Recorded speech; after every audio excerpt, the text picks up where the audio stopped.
சென்னையினுடைய தென்பகுதியில் இருக்கிற கிண்டி நாகிரெட்டி தோட்டம் என்று பெயர் இந்த பகுதிக்கு. இது முழுக்க முழுக்க வருவாய்த்துறையின் கட்டுப்பாட்டில் இருக்கிற ஒரு இடம். ஏறத்தாழ 7 ஏக்கரா இடம். இந்த இடம் ஒரு 3 மாத காலத்திற்கு முன்னால் நானும் நம்முடைய மக்கள் நல்வாழ்வுத்துறை அமைச்சர் அவர்களும் இந்த இடத்தை நாங்கள் ஆய்வு செய்தோம். இது தென்னக பகுதியில் ஒரு மையப்பகுதியாக இருக்கிற ஒரு இடம். இந்த இடம் அரசு புறம்போக்கு. இந்த இடத்தை எப்படியாவது பொதுமக்களுடைய பயன்பாட்டுக்கு கொண்டு வர வேண்டும் என்ற அந்த அடிப்படையில் மாண்புமிகு முதலமைச்சரிடத்தில் இந்த கோரிக்கையை நம்முடைய மக்கள் நல்வாழ்வுத்துறை அமைச்சர் அவர்கள் வைத்தார்கள். ஏன்னா பெரும்பான்மையான திருமண கூடங்கள், சமுதாய கூடங்கள், சமூக நலம் சார்ந்த பல்வேறு நிகழ்வுகள் எல்லாம் பார்க்கிற பொழுது நமக்கு அண்ணா சாலைக்கு அந்த பகுதியில் தான் எல்லாமே இருக்குது. இந்த பகுதியில் எந்த விதமான பொதுமக்கள் பயன்பாட்டிற்கு எந்த சமூக நலம் சார்ந்த நிகழ்ச்சி நடத்துவதற்கு சமுதாய கூடம் இல்லை. இந்த வகையில் தான் முதலமைச்சரிடம் சொன்ன உடனேயே முதலமைச்சர் அவர்கள் நம்முடைய அறநிலைத்துறை அமைச்சருடைய அவரை சந்தித்து சிஎம்டியில் பணங்கள் இருக்க அதை நீங்கள் பயன்படுத்திக் கொள்ளுங்கள் என்று முதலமைச்சர் அவர்கள் ஆணையிட்டார்கள். அந்த வகையில் தான் முதலமைச்சருடைய ஆணையை ஏற்று மீண்டும் இந்த இடத்தை ஆய்வு செய்து அரசாங்கத்துடைய விதிகளுக்கு உட்பட்ட இந்த கட்டடங்களை கட்ட முடியுமா என்பதை ஆய்வு செய்வதற்காகத்தான் சம்பந்தப்பட்ட நம்முடைய இந்து நலத்துறை அமைச்சர் அவர்களும் சம்பந்தப்பட்ட துறையினுடைய செயலாளர்களும் இங்கே வந்திருக்கிறார்கள். இந்த இடம் நான் ஆரம்பத்தில் சொன்னது போல ஒரு 7 ஏக்கரா இடம் இருக்கிறது. இதில் நம்முடைய மக்கள் நல்வாழ்வுத்துறை அமைச்சர் தொகுதியுடைய சட்டமன்ற உறுப்பினராக இருக்கிற காரணத்தினால் இவர் முதலமைச்சரிடம் வைத்த கோரிக்கை என்னன்னு கேட்டீங்கன்னாக்கா, ஒரு 2000 பேராவது இங்கே உட்கார்ந்து நிகழ்ச்சிகளை நடத்துவதற்கும் அதேபோன்று திருமணங்கள் நடத்தி கொள்வதற்கும் வருபவர்களுக்கு கார் பார்க்கிங். பொதுவாக சென்னையில் பார்த்தோம்னா நிறைய இடங்களில் கார் பார்க்கு தான் இருக்காது. கட்டடங்கள்லாம் இருக்கும், திருமண கூடங்கள் இருக்கும், சமுதாய கூடம்லாம் இருக்கும். கார் பார்க்கிங் என்பது மிக குறைவாக இருக்குது. ஆனால் அது 7 ஏக்கராக நம்ம தேர்வு செய்கிற பொழுது கார் பார்க்கிங் போதுமான அளவுக்கு 2000 கார்கள் விடலாம். இது நம்ம ஒரு இங்கே திருமண கூடத்தை கட்டணும்னாக்கா ஒரு 2000 கார்களுக்கு கூட விடுற அளவுக்கு இட வசதியாக இருக்குது. ஆனால் இதெல்லாம் பார்த்துருக்கிறோம்.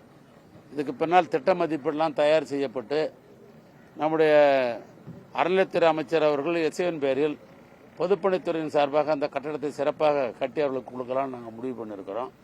ஆனால் இந்த ஆய்வுக்கு பின்னால் முதலமைச்சரை சந்தித்து 3 பேரும் சேர்ந்து ஒரு பாசிட்டிவாக, அதாவது முன்னோக்கி செல்கிற அளவுக்கு இந்த கட்டடங்கள் அமைவதற்கு வேண்டிய முயற்சிகள் நாங்கள் எடுப்போம்.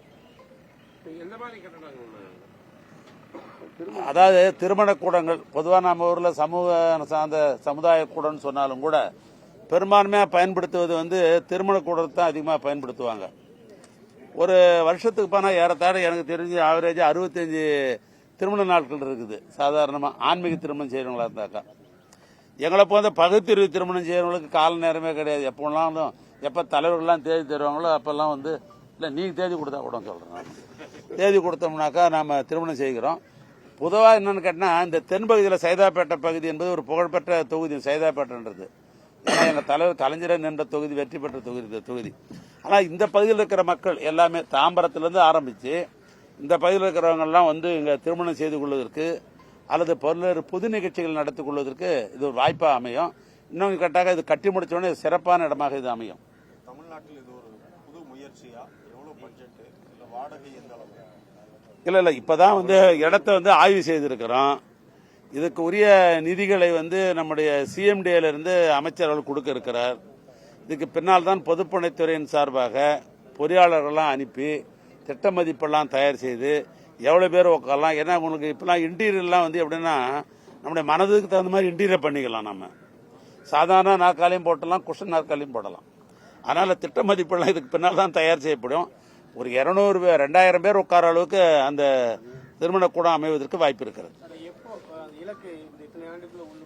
ஏன்னா இப்ப நாங்கள் முதலமைச்சர் சொன்னேன், முதலமைச்சர் இசைவு தந்தாக்க அவருடைய துறை இருக்குது. அவர் துறை மாநிலத்தில் தான் அதை பற்றி அவர் சொல்லுவார், விளக்கமா சொல்லுவார்.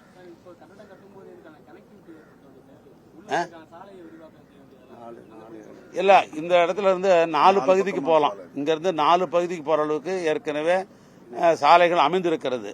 இந்த கட்டடம் கட்டும்போது சாலைகளை சீர்கை இல்லாமல் இருந்தாலும் கூட அது மாநகராட்சி சாலையாக இருந்தாலும் சரி, நெடுஞ்சாலை சாலையாக இருந்தாலும் சரி, இவ்வளோ பெரிய கட்டடத்தை கட்டிட்டு அது சிறப்பாக சாலையை அமைச்சிருவோம். கட்டாயம் அதில் ஒன்றும் மாற்று கருத்து இல்லை. அவங்களுக்கு எல்லாம் சௌகரியம் தானுங்க அது. அதாவது பக்கத்துல இருக்கிறது ஓடிங்கிறது எங்க இதுக்கு வட சென்னையில போய் திருமண கூடம் பார்த்துனுக்குறாங்க. இது சௌகரியம் தான் பண்றதுக்காக பண்ற மொழிய அசௌகரியம் பண்றதுக்காக நாங்க பண்ணல, சௌகரியமா பண்ணுவோம்.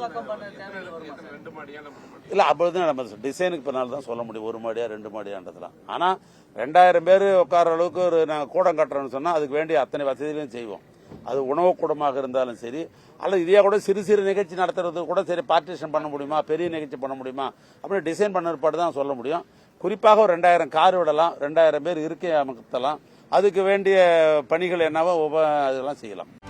செய்திகளை உடனுக்குடனும் துல்லியமாகவும் தெரிந்து கொள்ள சப்ஸ்கிரைப் பண்ணுங்க.